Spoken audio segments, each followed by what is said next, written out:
摄影师来对个焦嘛，给宝贝们看一下。我们家的菜吧，哎不太够，肥肠有吗？那我再加个肥肠，还有那个什么鸡心还是鸡肾？鸡肾有没有？有鸡肾，然后麻辣牛肉。鸡肾和麻辣牛肉还有肥肠头。对。你们家有2种鹅肝是吧？鹅肝虾滑，那这个叫啥？这纯鹅肝。万氏鹅肝。好嘞。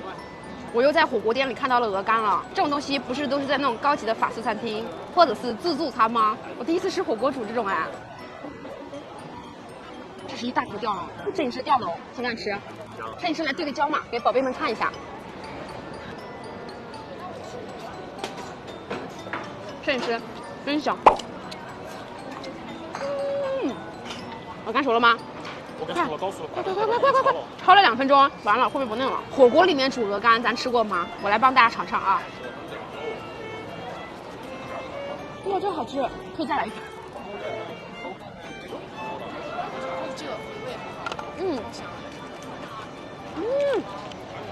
这个不够冰了，我要搞点冰块。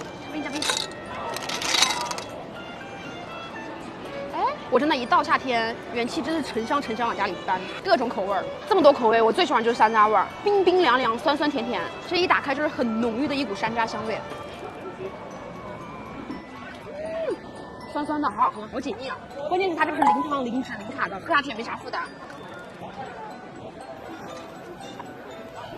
夏天的幸福就是喝着冰饮料打着嗝，越打嗝越想喝，越打嗝越想喝。我们来尝一下这个鸡腰跟兔腰啥区别啊？长得都差不多，说实话。我去哪个火锅店都要点麻辣牛肉，吃个火锅粉。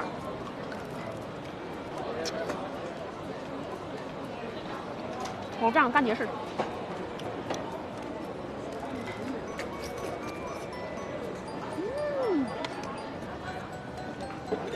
这个是水滑肉，这个其实就是我们老家我外婆做的滑肉，只不过煮到了火锅里头。好吃啊！它表面上有淀粉，然后知道里面是被腌过的肉，很香。红烧肉，你就觉得他们家红烧肉很好看吗？这一面才绝呢，看这个侧面，这红烧肉太漂亮了。很好吃。它这个都不是肥瘦相间，它是瘦肉比肥肉多，好香。我滑肉你们要点，然后我们尝一下鸡腰。那有一种爆香啊！好嫩呐，口感有点像猪脑花。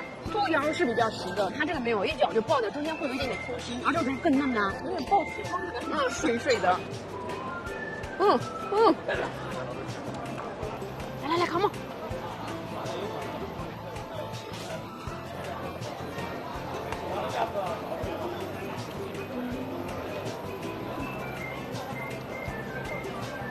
哇，红烧肉。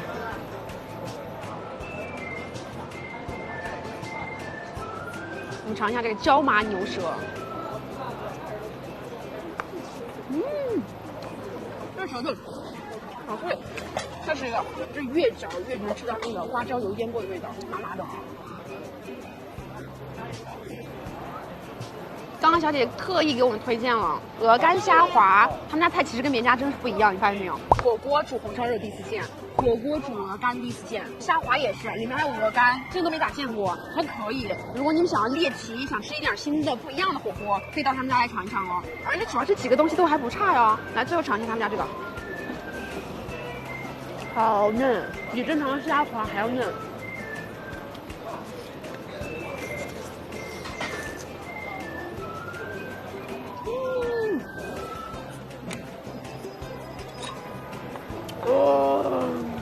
爽，舒服呀！好了，我给大家推荐一下，他们家火锅整体来说不是很麻，也不是很辣，但是比较鲜。然后你们来的时候一定要点鹅肝、虾滑，还有红烧肉，还有鹅肠。以后记住，有鹅肠的情况下不要点鸭肠，吃鹅肠更好吃。那好了，今天视频就到这里结束了，不要忘记给张希点赞呢，拜拜。